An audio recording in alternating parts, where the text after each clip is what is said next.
there's something called the spirit of perversion. So let's take a current example. I'm not going to call any names. I don't want to get into calling names and, talking about people, but you all know who I'm talking about. But let's say, you are a rich man, you're a handsome fella, you could get all the women you want because of your fame and your money and all those kind of things, and you could enjoy whatever pleasure you want to enjoy. So why is it that you could get any woman you want, you can have multiple women or whatever you want to do, no problem getting these things. So why do you have to go into this extreme of doing all kinds of stuff, controlling people, kidnapping people, and drugging up people? Why do you have to do that? You don't have to do it. But you see, what happens is when you get caught up in the system of the world, a spirit of perversion comes upon people. And people don't know that they're operating under the spirit of perversion. What's the guy who died some time ago? Jeffrey Epstein. He's a billionaire. If he wants a date, all he had to do is show a picture of his jet or his Bentley, and women will come running. Yes, sir. I'd like a ride in the Bentley. People will come running after you if you have money, you have means, and then if you're handsome with it, no problem at all. You ain't got to worry about nothing. But yet, as a billionaire, he has to go and do the most perverted things. Why? Because he's operating under the spirit of perversion. And that's what the devil does. The devil perverts. Perversion means a deviation from normal purposes. It's deviant behavior. But that's what happens, and so we have to be aware of that. So the world is deceived. The world is operating under a spirit of perversion, and so they do all kinds of crazy things. And the thing about it is, when you are under the spirit of perversion, you probably don't realize it, and you can't fight it because you don't realize that there's a problem. You're thinking, boy, you know what I could do this week?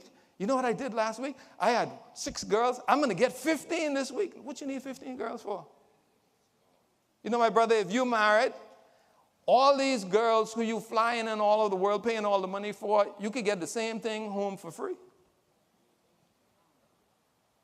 So why are you going through it? Spirit of perversion. And guess what? In the kingdom, many people are deceived. That's the unfortunate thing. Many persons in the kingdom cannot see what's going on. I look at some of the Christian leaders over the past year, and I'm not saying that it's easy to overcome, but at some point in time, your level of recognition needs to rise. You can't fall for the same things that you fall for when you were a sinner or when you were a baby Christian. If you've been around a while, you should be growing. The Apostle Paul said, man, I'm still feeding you baby food. You're supposed to have meat by now. By now, these shouldn't be temptations. Some things should be established in your life. But many people in the kingdom are deceived. They still fall in for the secretary. They still fall in for the girl in the choir. They still fall in for somebody in the checkout line who say, you so handsome. That don't mean nothing to me. Only person I want to hear, I really interested in hearing it from is my wife.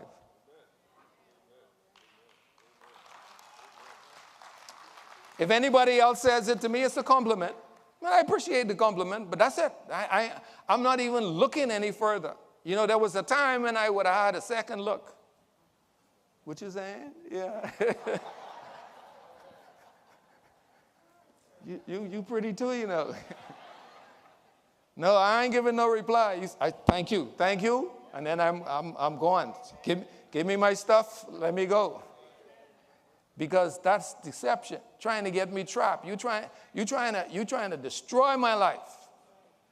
And then see, I realized that I'm not talking to you. It ain't you. You think that I come in the door and this girl think this is a handsome guy. No, that ain't where the thought came from. That thought came from principalities. And you see, the principalities and the rulers, they have a plan for me.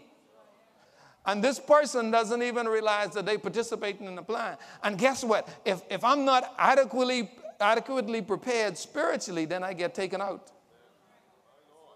So in the kingdom, you have to make sure that you don't allow yourself to be deceived, and that you have your weapons that have been given you to fight. You are using those weapons. The word is a weapon. Prayer is a weapon. Faith is a weapon. We have to use our weapons. Amen? And so what happens is that believers are deceived into compromise. And compromise means you just comp a little miles. You know, you just decide, you know, I'm gonna give in halfway. I ain't going all in. I'm just gonna do a little bit. You know what I mean? Let me go close to the edge. You know, I used to smoke years ago. I'm just gonna take one spliff, one hit for now. The reason when I became a believer, that I never touched drugs again, at least voluntarily, because if they can do that to me, then they are part of the plan. You see, and so what's happened is you get deceived into compromise, and compromise has a cousin. Anybody know what the cousin of compromise is? The cousin of compromise is a fellow called demise. That's compromise cousin. And what happens is you start hanging around with compromise, and demise is one of his buddies. So that's why you gotta be careful about compromise. You know, I look at some of the pastors. You lost your ministry, you lost your wife, you lost your income. For what? For compromise. For something that you could get at home for free. Do not be deceived. It's a spiritual battle.